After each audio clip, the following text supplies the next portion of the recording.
জন কার্পেন্টারের কালজয়ী science fiction horror movie the thing এর মূল প্রেক্ষাপট অ্যান্টার্কটিকা। অত্যন্ত তুষারময় প্রান্তরে অবস্থান করা একদল আমেরিকান গবেষক এক ভয়ঙ্কর সত্যের মুখোমুখি হয়। ফিল্মের শুরুতেই দেখতে পাই মহাকাশ থেকে একটি স্পেসশিপ পৃথিবীর দিকে ধেয়ে আসছে। অ্যান্টার্কটিকা ১৯৮২ সাল। পৃথিবীর সবচেয়ে ঠান্ডা মহাদেশে কিছু আমেরিকান বিজ্ঞানী গবেষণা করতে থাকে। হঠাৎ একদিন তারা দেখে একটি হেলিকপ্টারে থাকা দুই ব্যক্তি পাগলের মতো একটি কুকুরকে তাড়া করছে এবং কুকুরটিকে মারতে গুলি ছড়ছে। কুকুরটি দৌড়ে আমেরিকান রিসার্চ বেসে ঢুকে পড়ে। সেই দুইজন লোক কুকুরটিকে মারতে মরিয়া। কুকুরটা রিসার্চ বেসের বিজ্ঞানীদের কাছে পৌঁছে যায়। দুইজন ব্যক্তির একজন বেপরোয়াভাবে গুলি চালাতে থাকে, যার ফলস্বরূপ কয়েকজন মার্কিন বিজ্ঞানী আহত হয়। শেষ পর্যন্ত আমেরিকান টিমের কমান্ডার তাকে গুলি করে মেরে ফেলে। অপরজন বিস্ফোরণ ঘটে মারা যায়। দেখে তারা আসলে নরওয়েজিয়ান বেসের দুই বিজ্ঞানী। কিন্তু তারা কেন একটা সাধারণ কুকুরের পিছনে পাগলের মতো পড়েছিল তা বুঝতে পারে না। এবার তারা সেই নরওয়েজিয়ান বেসে যায় সেই রহস্য উদ্ঘাটনের জন্য। এদিকে সেই কুকুরটি মার্কিন বেসে আশ্রয় নেয়। পাইলট ম্যাক্রেডি আর ডাক্তার নরওয়েজিয়ান বেসে গেলে দেখে পুরো ক্যাম্প পুড়ে ধ্বংস। এক বিজ্ঞানী নিজের গলা কেটে আত্মহত্যা করেছে। একটি বরফের ব্লকের ভিতর থেকে কোনো বিশাল জিনিস বের করা হয়েছে ও একটি বিকৃত জ্বলে যাওয়া অদ্ভুত লাশ। এটি মানুষ না প্রাণী বোঝা যায় না। তারা লাশটি নিয়ে নিজেদের বেসে ফিরে আসে। তারা সেই মৃত নরওয়েজিয়ান বিজ্ঞানী ও অদ্ভুত আকার লাশটির অটোপসি করে। বিজ্ঞানীর শরীরে কোনো ড্রাগের চিহ্ন পায় না, কিন্তু অটোপসি করে বিজ্ঞানীরা জানতে পারে বিকৃত লাশটি আসলে একজন মানুষ, কিন্তু তার রূপ সম্পূর্ণ বিকৃত। রাতে ডগ ট্রেনার কুকুরটিকে কুকুরদের ঘরে দিয়ে আসে। নিয়ে গেলে কুকুরটির আসল রূপ বেরিয়ে আসে। কুকুরটির পেট থেকে টেন্টেকেল বেরিয়ে আসে। মুখ দুই টুকরো হয়ে যায়। পা থেকে চোখ বের হয়। এক কথায় দুঃস্বপ্নের মতো দৃশ্য। ম্যাক আর টিম কুকুর এলিয়েনটিকে আগুনে পুড়িয়ে মেরে ফেলে। তারপর তারা সেই জীবের অটোপসি করে দেখে সেটি আসলে কুকুর নয়। কুকুরটি আসলে হলো এক এলিয়েন, যে যাকে ছোঁয়ে তার শরীরের কোষ কপি করে তার রূপ ধারণ করে ও একই ধরনের আচরণ করে। এটা জেনে ডাক্তার ডগ ট্রেনারকে সন্দেহের চোখে দেখতে থাকে। তাকে বিভিন্ন প্রশ্ন করতে থাকে, যেহেতু সেই আগে সেই কুকুরের সংস্পর্শে এসেছিল। এরপর তারা নরওয়েজিয়ান ক্যাম্প থেকে উদ্ধার হওয়া ভিডিও ফুটেজ দেখতে থাকে। দেখে জানা যায় তারা বরফের নিচে হাজার বছরের পুরনো এলিয়েন স্পেসশিপ খুঁজে পায়। সেই স্পেসশিপ যেটা ফিল্মের শুরুতেই আমরা দেখতে পাই। স্পেসশিপের পাশে বরফে জমে থাকা এলিয়েন দেহও খুঁজে পায়।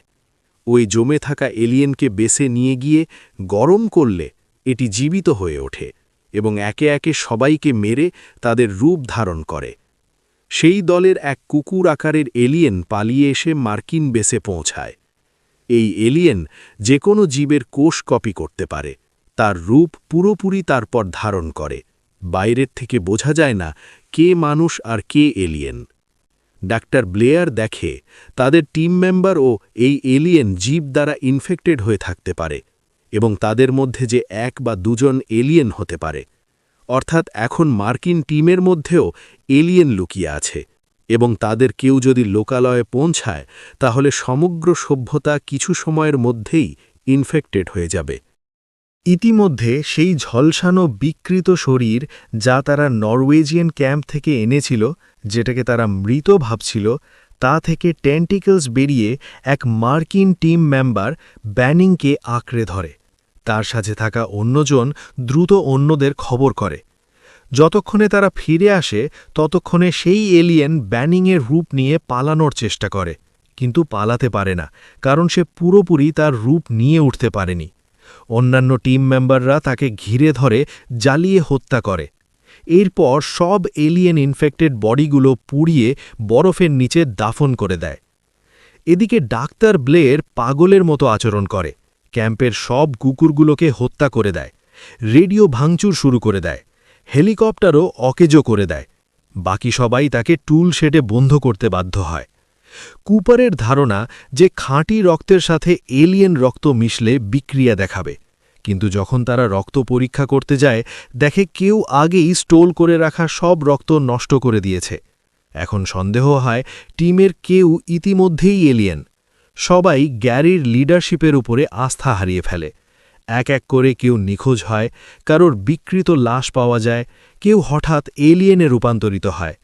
টিমের সদস্যরা একে অপরকে বিশ্বাস করতে পারে না। উইন্ডোজ ও নাল ম্যাকের একটা ছেঁড়া ড্রেস দেখতে পায়, যেটা দেখে তারা অনুমান করে যে এলিয়েন হয়তো ইতিমধ্যেই ম্যাকের রূপ ধারণ করেছে। তারা নিজেদের মধ্যে বিতর্ক করে ম্যাককে ভেতরে ঢুকতে দেওয়া ঠিক হবে কিনা। এদিকে বাইরে তুষার ঝড়ে ঠান্ডায় ম্যাক প্রায় জুমে যেতে থাকে এবং সে কোনো ক্রমে দরজা ভেঙে ঢোকে হাতে একটি ডায়নামাইট নিয়ে সেটা ব্লাস্ট করে দেওয়ার ধমকি দেয়। এইসবের মাঝেই নরিসের শরীর অসুস্থ হয়ে পড়ে। তার হার্ট অ্যাটাক হয়েছে ভেবে কোপার যখন তাকে সিপিআর দিতে যায়, তার বুকটা একটা এলিয়েন মুখে রূপান্তরিত হয়ে কোপারের হাত দুটোকে কেটে নেয়। ম্যাক ফ্লেম থ্রোয়ার দিয়ে নরিস রূপী এলিয়েনকে এবং কোপারকে জ্বালিয়ে দেয়, কিন্তু তাদের অলক্ষ্যেই এলিয়েনের মাথাটা আলাদা হয়ে পালাবার চেষ্টা করে। ম্যাক সেটাকেও জ্বালিয়ে নষ্ট করে দেয়। এখান থেকে ম্যাক ধারণা করে যে একটা এলিয়েন শরীরের প্রায় প্রত্যেকটা অংশই স্বতন্ত্রভাবে নিজেদেরকে রক্ষা করার চেষ্টা করছে। এখান থেকে ম্যাকের মাথায় একটি বুদ্ধি খেলে যায়, তাদের মধ্যে কে এলিয়েন সেটা টেস্ট করে জানা সম্ভব। সে প্রত্যেকের ব্লাড স্যাম্পল নেয় এবং একটি তারকে গরম করে সেই রক্তের মধ্যে ছুঁয়ে দেখে কোনো রকম রিয়াকশন দিচ্ছে কিনা। কারোরই রক্ত কোনো রিয়াকশন শো করে না, একমাত্র পালমারের ছাড়া। যখনই তার রক্তে সেই গরম তার ঠেকানো হয়, সেই রক্ত সঙ্গে সঙ্গে ছিটকে পড়ে যায় এবং পালমার এক্সপোজ হয়ে গিয়ে তার নিজস্ব এলিয়েন রূপে ফিরে আসে ও উইন্ডোজকেও ইনফেক্ট করে দেয়। তখনই ম্যাক তাদের দুজনকেই পুড়িয়ে দেয়। এবার চাইল্ডসকে গার্ডের দায়িত্ব দিয়ে ম্যাক, গ্যারি এবং নাল ডাক্তার ব্লেয়ারের ব্লাড স্যাম্পেলের পরীক্ষা করতে যায়। তারা গিয়ে দেখে ব্লেয়ার সেখান থেকে পালিয়েছে একটি সুড়ঙ্গের মধ্যে দিয়ে। তারা সেই সুড়ঙ্গে প্রবেশ করে, ভিতরে দেখতে পায় একটি ইউএফও, যেটা ব্লেয়ার বেশ কিছুদিন ধরেই তৈরি করছিল সেখান থেকে পালানোর জন্য। ম্যাক ধীরে ধীরে বুঝতে পারে এলিয়েন বেঁচে থাকলে পৃথিবীতে পৌঁছে পুরো মানব জাতিকে শেষ করে দেবে। তারা ফিরে এসে চাইল্ডসকে খুঁজে পায় না এবং দেখে পাওয়ার জেনারেটর নষ্ট করে দেয়া হয়েছে। ম্যাক, গ্যারি এবং নাল তিনজন সহমত হয় যে এই এলিয়েন জীবকে কখনোই তারা এখান থেকে পালাতে দিতে পারে না। তাই তারা তাদের রিসার্চ বেসের সর্বত্র বিস্ফোরক লাগিয়ে দেয়, তাদের রিসার্চ স্টেশনকে ধ্বংস করে দেবার জন্য। কিন্তু সেই এলিয়েন তাদের আক্রমণ করে গ্যারিকে হত্যা করে, নাল নিখোঁজ হয়ে যায়। কিন্তু ঠিক সময়ে ম্যাক ডেটনেটরের সুইচকে ট্রিগার করে এবং সমগ্র স্টেশন সহ এলিয়েন জীব বিস্ফোরণে মারা যায়। চাইল্ডসও তখন ফিরে আসে। সে বলে ব্লেয়ার রূপী এলিয়েনের পিছু করতে গিয়ে সে তুষার ঝড়ের মধ্যে হারিয়ে গিয়েছিল।